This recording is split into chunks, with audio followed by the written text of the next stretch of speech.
Welcome to this Day One Conversation. I'm Peter Wallace, and today we're honored to have with us the Most Reverend Katharine Jefferts Schori, the 26th Presiding Bishop and Primate of the Episcopal Church.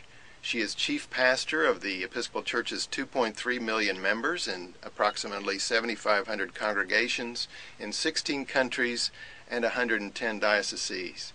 As Primate, she joins leaders of the other 38 Anglican provinces in consultation for global good and reconciliation. Bishop Jefferts Schori was elected in June of 2006 and was invested in November of that year. Before that, she served as Bishop of the Diocese of Nevada, having been elected in 2000. Bishop Katharine, thank you so much for being with us. It's a joy to be here. Thank you. Bishop Katharine, some people have a problem understanding how the Episcopal Church fits within and relates to the other parts of the worldwide Anglican Communion. How would you describe the relationships? Certainly. Until the United States separated from England, we were all Episcopalians, or Church of England members in the former colonies were members of the Church of England.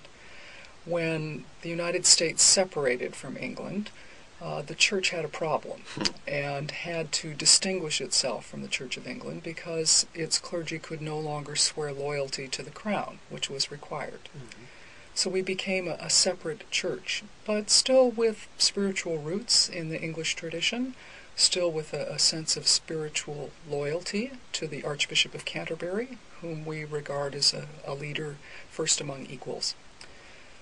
As the British Empire continued to expand around the world, chaplains often went with the business people and the merchants and the soldiers around the world, and churches were established in many, many regions of the world.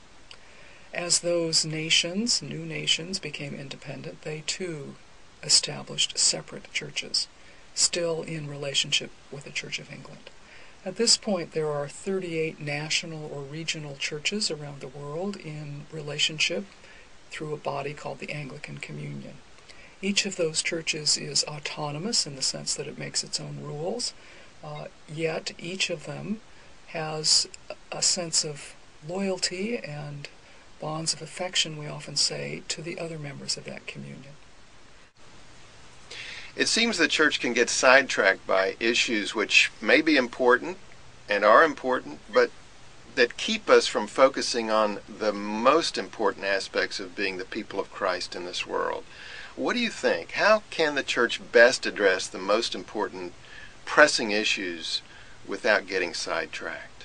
Well, we've been repeatedly told that our job is to love God and love our neighbors as ourselves. And as Hillel said, all the rest is commentary in the Bible. How do we love our neighbors and love God? Usually by paying attention to the circumstances in our immediate neighborhood and across the world. If we're ignoring the neighbors close by, we're going to miss God in the encounter. The needs in different contexts can be vastly different.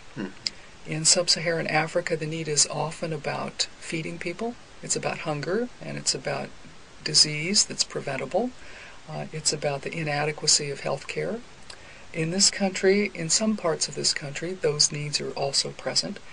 But the needs, for example, have to do with how we help all members of this society to live lives that look, in our understanding, like they're holy, like they're examples of upbuilding the reign of God, of upbuilding the community around us. And you have demonstrated a passion for serving others, particularly those in poverty. What is the Church doing to help the poor, and what should it be doing?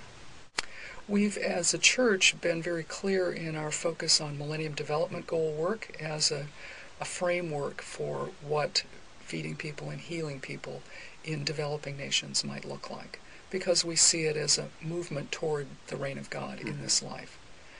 We're pondering here in this church, domestically in the United States, how to address issues of poverty here in a similar kind of way.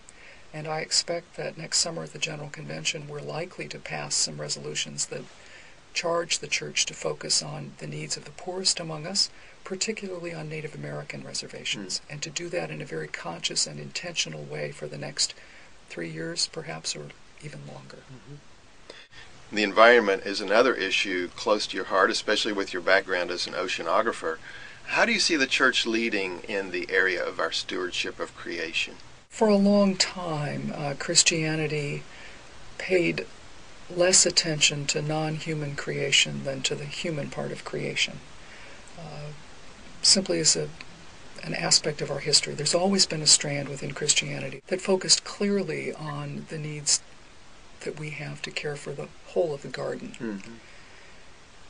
The church can lead in environmental consciousness and stewardship by helping its parishioners learn more about how we are all interconnected, that poverty in southern Africa has something to do with how much we drive our cars here, and that the farm bill here has something to do with the ability of people in other parts of the world to feed themselves.